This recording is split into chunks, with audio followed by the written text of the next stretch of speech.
Seterusnya, kita juga nak bercakap apabila penghujung bulan Februari ini, fasa pertama untuk pemberian vaksin khususnya kepada rakyat Malaysia untuk kategori yang pertama pada petugas persihadapan akan mula diberikan. Jadi, persediaan lebih lanjut tentang bagaimana untuk mempersediakan kumpulan pertama ini dengan pemberian vaksin. Untuk itu, saya amat bersahati untuk bersama dengan Dr. Nur Hairi Nordin, Ketua Penolong Pengarah Kanan Bahagian Pembangunan Kesihatan Keluarga Kementerian Kesihatan Malaysia KKM. Assalamualaikum, selamat pagi Doktor. Okay, Waalaikumsalam. Alhamdulillah, satu perkabaran gembira buat seluruh rakyat Malaysia kerana selepas 3,000 sukarelawan yang secara sukarela menawarkan diri untuk menguji dalam fasa klinikal dan juga pengujian itu.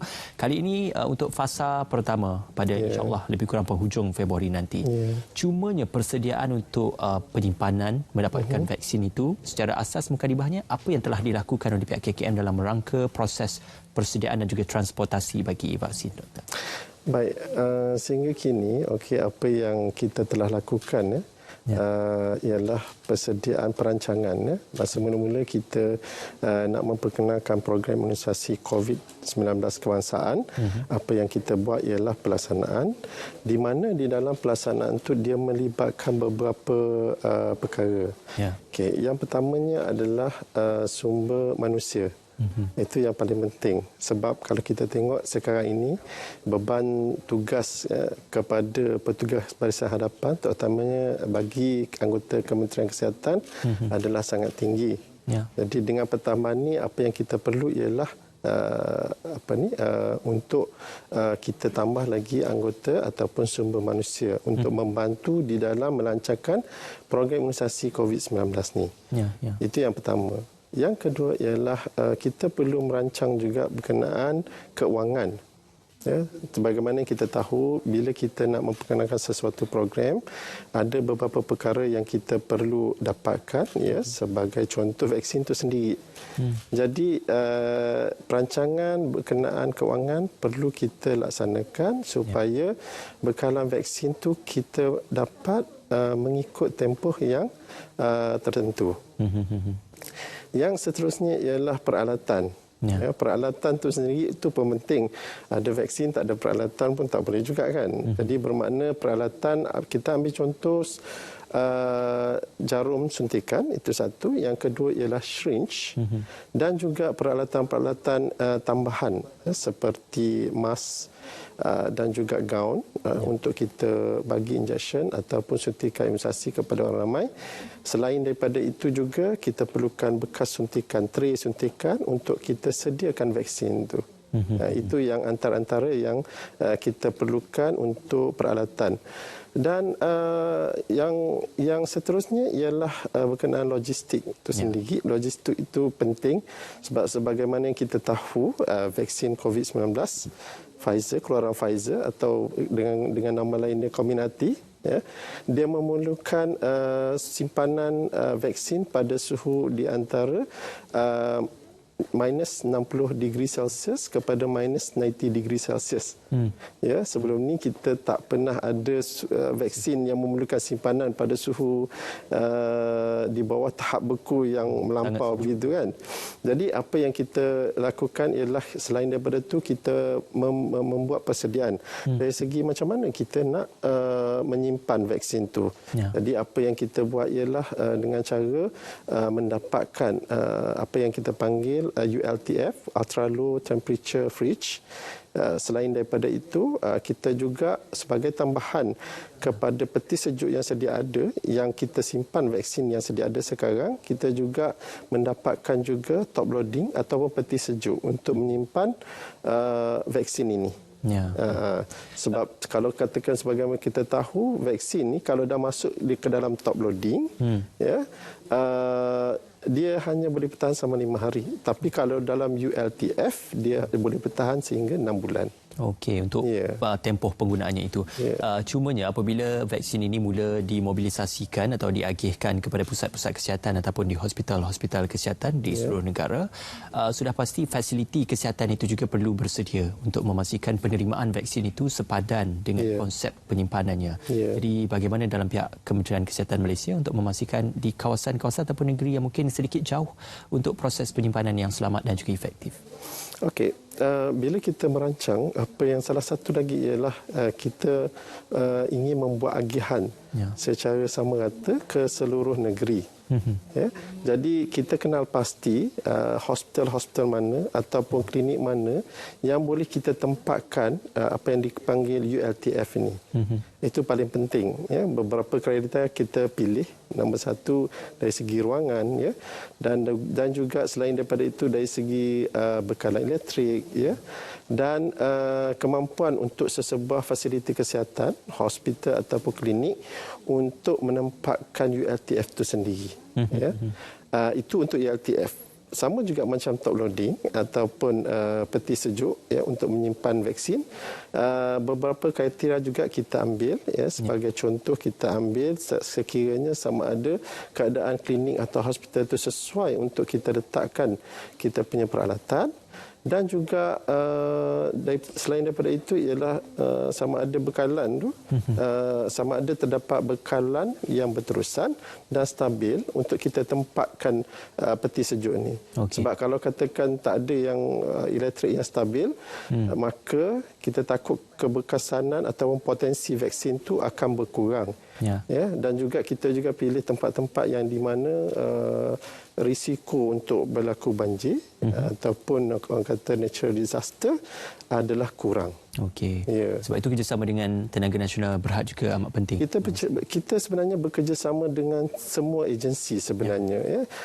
Sebagai contoh, kita bekerjasama dengan MOSTI, ya, kita bekerjasama dengan Kementerian Pertahanan, ya, untuk memastikan kita punya proses imunisasi dan juga kita punya kelancaran untuk suntikan ni supaya kita dapat memastikan semua agihan vaksin ini secara adil, maknanya kepada semua negeri itu. Okey.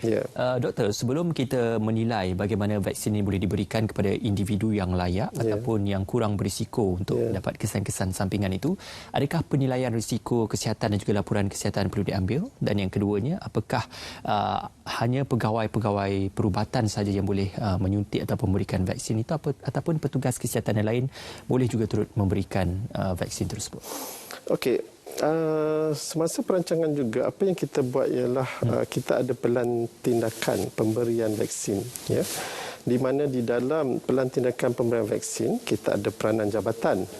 Jadi apa yang kita gariskan di dalam garis panduan, ya, pemberian vaksin adalah yang pertama sekali peranan jabatan di peringkat kebangsaan, di peringkat Ibu Pejabat KKM, di peringkat Jabatan Kesihatan Negeri, ya, dan juga di peringkat Pejabat Kesihatan Daerah, ya, serta tak lupa di peringkat pusat vaksinasi, pusat pemberian vaksinasi itu sendiri sebagai contoh klinik kesihatan.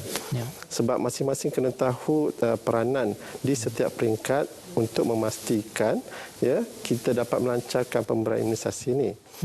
Okay, seterusnya, selain daripada tempat, sebagaimana kita sebut tadi, Jabatan Kesihatan ataupun Pejabat Kesihatan Daerah, kita juga perlu memastikan bahawa setiap anggota kita faham berkenaan vaksin, faham juga berkenaan dengan proses pemberian vaksin.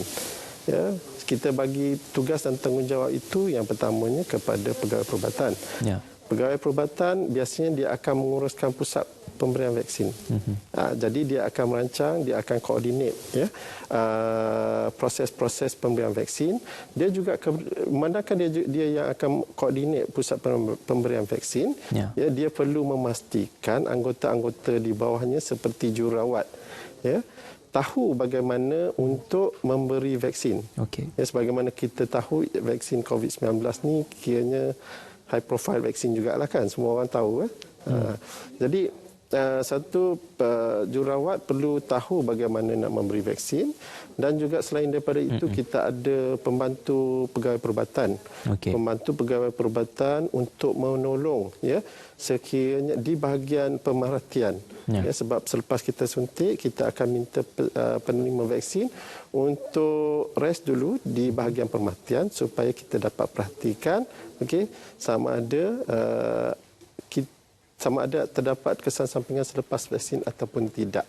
Jadi masing-masing anggota di pusat pemberian vaksin ada tugas masing-masing yang kita telah gariskan. Dan sudah pasti ada beberapa peringkat dan juga lapisan pemeriksaan yang perlu dilaksanakan ataupun perlu dijalani oleh mereka yang akan menerima vaksin sebelum boleh diberikan dos suntikan vaksin. Seperti mana kita sedia maklum, kita kata SOP standardnya adalah untuk memastikan 2 dos diberikan kepada setiap individu dan ada satu tempoh jeda masa iaitu daripada dos pertama kepada dos yang kedua. Jadi apakah keperluan untuk kita menilai dos pertama dan kedua ini, jeda dan juga tempoh masa yang untuk diberikan dalam penilaian risiko ataupun kesan-kesan sampingannya, Doktor? Baik, sebelum kita terima vaksin perlu kita ketahui, okey, yang pertama sekali sekiranya untuk fasa ketiga, okey, dewasa yang berumur 18 tahun dan ke atas, sekiranya dia ditawarkan untuk menerima vaksin pada hari kejadian semasa imunisasi, kalau dia datang ke fasiliti kesihatan, apa yang akan dibuat ialah saringan suhu dan gejala. Okey. Itu yang paling penting, ya. Kalau sekiranya dia didapati sihat, okey, dan juga layak untuk terima semasa saringan suhu dan gejala, maka kita akan memberi suntikan kepada penerima vaksin ini. Tetapi sebelum itu untuk maklumat, sebenarnya pemberian vaksin ini adalah secara rela hati atau sukarela. Okey. Kalau katakan dia bersetuju, seseorang penerima vaksin itu perlu menandatangani borang persetujuan. Ya, dia opt-in, ya. Maknanya kalau setuju kita tanda tangan borang persetujuan. Okey. Ya. Dan kalau tak setuju, makanya berakhir di situ. Okay. Tetapi kalau katakan dia berubah fikiran, sekarang tak nak tapi kemudian nak, ya, maka dia berpeluang untuk mendapatkan vaksin itu pada fasa seterusnya, fasa ketiga. Okey. Ya. Okey.